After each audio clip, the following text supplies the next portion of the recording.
ပေါင်းသက်ဆေးတွေရဲ့ထိရောက်မှန်ကန်မှုက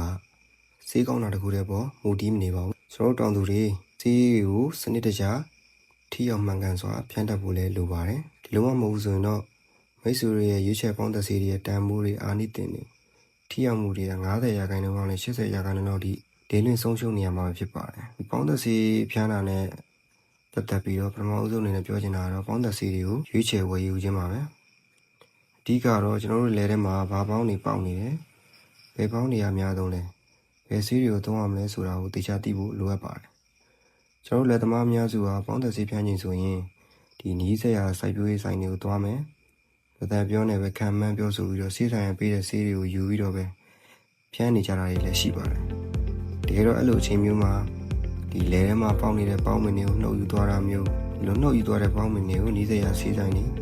နီးစက်ရစိုက်ပျိုးရေးခွင့်စင်ဝန်ထမ်းတွေကိုပြပြီးတော့အကြံဉာဏ်တောင်းတင်ပါတယ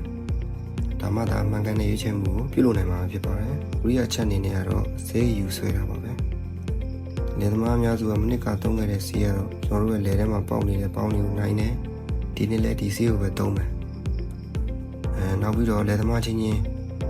ညွှန်းတဲ့စကားတွေကိုလိုက်ပြီးတော့ဆေးတွေကိုသုံးဆွဲတတ်ကြပါတယ်။ဥပမာအနေနဲ့ပြောရရင်တော့မောင်ဖြူကသူ့လယ်ထဲမှာပေါက်တဲ့ပေါင်းတွေကိုဒီဆေးကိုသုံးပြီးနေနေလို့မောင်ကြီးကိုညွှန်းတယ်။မောင်ကြီးကလည်းအဲ့ဆေးကိုလိုက်သုံးတယ်။ဒါကတော့ပြဿနာတစ်ခုမဟုတ်ပါဘူး။ဒီလေထဲမှာပေါက်နေတဲ့ပေါင်းတွေကတူညီနေမယ်ဆိုရင်တော့ဒါအဆင်ပြေနိုင်ပါသေးတယ်ကျွန်တော်တောင်သူတော်တော်များတော့ဒီချက်လက်တွေတက်ဆိုင်တော့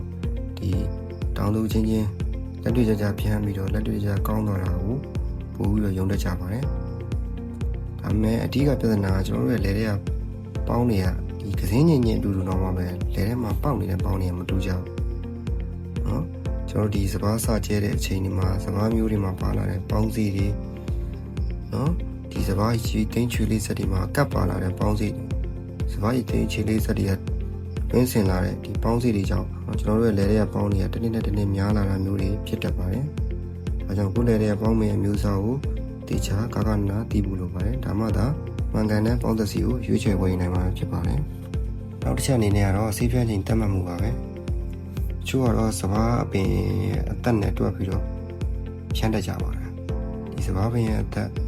15ရက်သားဒါမှမဟုတ်ရက်20 25ရက်သားတွေမှာဖြန်းတတ်ကြပါတယ်။ဒါပေမဲ့အဲ့လိုဖြန်းနေတဲ့ဆိုင်ရင်ကျွန်တော်ရဲ့လယ်ထဲမှာပေါက်တဲ့ပေါင်းတွေကစုံပြီလားပေါ့နော်။ဒီလယ်ထဲမှာလည်းအဆိုးတက်ကောင်းကောင်းရှိနေမလား။ပေါင်းမရဲ့မျိုးစားကိုတရားခွက်ခွဲကြကြတိလို့ရတဲ့အရွယ်ရောက်ပြီဆိုရင်တော့ပေါင်းသက်စီကိုစဖြန်းလို့ရပြီပေါ့ဗျာ။နောက်တစ်ချက်ကတော့ဒီဆေးကိုဒီအညွန်းနော်ဒီလေးပင်မှာပါတဲ့အတိုင်းမဖြန်းမနဲ့ပူထည့်တာတို့ရှော့ထည့်တာတို့မနစ်ကဆေးလက်ချံတွေကိုနှမျောလို့ဒီနေ့ဝယ်တဲ့ဆေးတွေနဲ့အကုန်ရောသမမွေပြီးဖြန်းတာတို့ဒီကတော့ဒါမလုပ်တင်ပါဘူးเนาะဒီမတွဲဖြန်းတဲ့နဲ့ဒီဆေး AI ကြီးများသွားရင်စဘာကိုလောင်ကျွမ်းသွားတတ်တာရဲ့ဆေးနှုံးတမ်းများရင်စဘာကိုလောင်သွားစေနိုင်တာရဲ့ဆေးနှုံးသားလျှော့တယ်ရင်ပေါင်းမနေကိုထိရောက်မှုအနေနဲ့နည်းသွားစေနိုင်တာမျိုးတွေဖြစ်တယ်လို့ပါเนาะဒီလိုမျိုးတွေဖြစ်တာလည်းဒီလုံသားเนาะအလုပ်သမားအင်အားနည်းပါလာတာရဲ့ဒီရာသီဥတုကပုံမှန်မရှိရတဲ့ကြောင့်လယ်သမားအများစုကလည်းဒီမတ်တက်တဲ့အချက်ကလေးတွေပဲပေါ့เนาะဒါလေးတွေကိုလည်းသိစားသိချင်ပါတယ်ဗျ။နောက်တစ်ခုကတော့ဆေးဖြန်းတဲ့နေရာမှာအသုံးပြုတဲ့ရေပဲဖြစ်ပါတယ်။ပေါင်းသက်ဆေးတွေဆိုတာဆေးကောင်းယူနေမလုံလောက်ပါဘူး။နော်ဒီပေါင်းသက်ဆေးနဲ့ရောထဲမဲ့ဒီရေရလည်းတန်ရှင်းနေဖို့လိုပါတယ်။နှုံးနေရှုပ်နေများတဲ့ရေရဆေးရဲ့မော်လီကျူးတွေကိုဒီစုပ်ထားနိုင်တဲ့အတွက်ကြောင့်ဒီဆေးရဲ့အာနိသင်ကိုလျော့သွားစေနိုင်ပါတယ်။ဒီအထူးသဖြင့်တော့ဒီ ECFCWG အဲ့ဒီဖော်မြူလာလေးနဲ့ဆေးတွေကချို့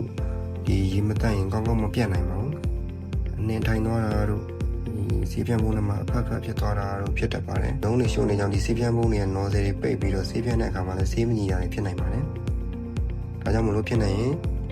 ဒီကြီးနေတဲ့ရေကိုပဲအသုံးပြုစေချင်ပါတယ်ဗျ။ဒီမှာတက်တာလို့အဲဒီရှုံနေနှုံးနေမှာနှုံးနေပါတဲ့ဒီမြစ်တွေကန်နေချောင်းနေရေအိုင်နဲ့ရေတွေကိုသုံးရမှာဆိုရင်လည်းအနေထိုင်အောင်ဒီနှုံးနေအောက်ကျသွားအောင်ရင်လုပ်ပြီးမှဒီရေကြည်သွားတော့မှသုံးပြုစေလိုပါတယ်နော်ဆေးဖြန်းမယ်ဆိုရင်လည်းနေအောင်အနည်းဆုံး3နိုင်ရနဲ့6နိုင်လောက်ရအောင်ရာသီဥတုအခြေအနေကိုကြည့်ပြီးတော့ဖြန်းသင့်ပါတယ်ဒီစပါးရီချမောင်းသက်စီတွေကိုဖြန်းပြီးတော့3ရက်လောက်နေရင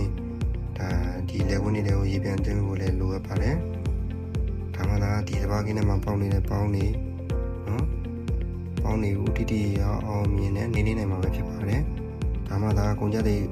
နည်းဆုံးနဲ့ဒီထိရောက်တဲ့ဆေးဖြန်းခြင်းမျိုးဖြစ်မှာပဲဖြစ်ပါတယ် ကျွန်တော်တောင်သူကြီးတွေလည်းဒီဆန်သမားတွေအတွက်တိုးပြီးတော့အတင်းညာနေလည်းဈေးကောင်းရပါ